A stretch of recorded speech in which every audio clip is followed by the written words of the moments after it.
নির্বাচন উপলক্ষে সারা দেশে 2 এবং শিল্পাঞ্চলে 3 দিনের ছুটি ঘোষণা করেছে সরকার।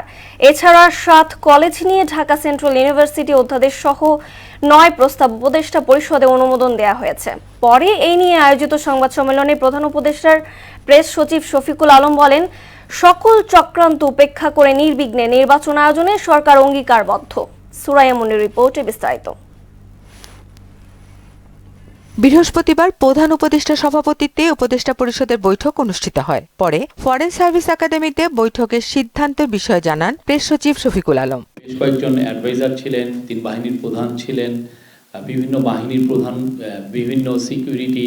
এতে মোট 13টি প্রস্তাব উত্থাপিত হলেও 9টি নীতিগত অনুমোদন দেয় সরকার। এছাড়া 7 কলেজ নিয়ে ঢাকা সেন্ট্রাল ইউনিভার্সিটি অধ্যাদেশের অনুমোদন দেওয়া হয়েছে। মোট 13টা এজেন্ডা ছিল আজকের মিটিংয়ে।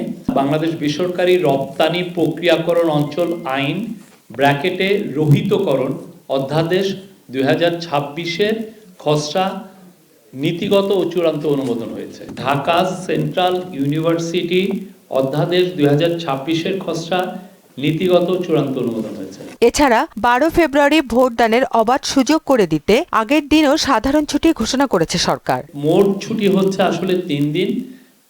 ভোটের দিন ফেব্রুয়ারি 12 পুরোপুরি ছুটি অলরেডি ডিক্লেয়ার করা হয়েছে, আর হচ্ছে ফেব্রুয়ারি 11 বুধবার সাধারণ ছুটি সবার জন্য প্রযোজ্য, আর 10 তারিখ শুধুমাত্র শিল্পাঞ্চলের শ্রমিক ভাই বোনদের জন্য এটা ছুটি। সংসদ নির্বাচন, গণভোট ও পোস্টাল ব্যালটের কারণে এবার ভোট গণনায় বেশি সময় লাগবে বলে জানান প্রেস সচিব। এ সময় শেখ হাসিনার নো ভোটে ক্যাম্পেইন জাতীয় নির্বাচনে কোনো প্রভাব ফেলবে না বলেও উল্লেখ করেন তিনি। আমাদের বক্তব্য স্পষ্ট, উনি হচ্ছেন ম্যাস মার্ডারার, উনি butcher of Bangladesh, butcher of Dhaka.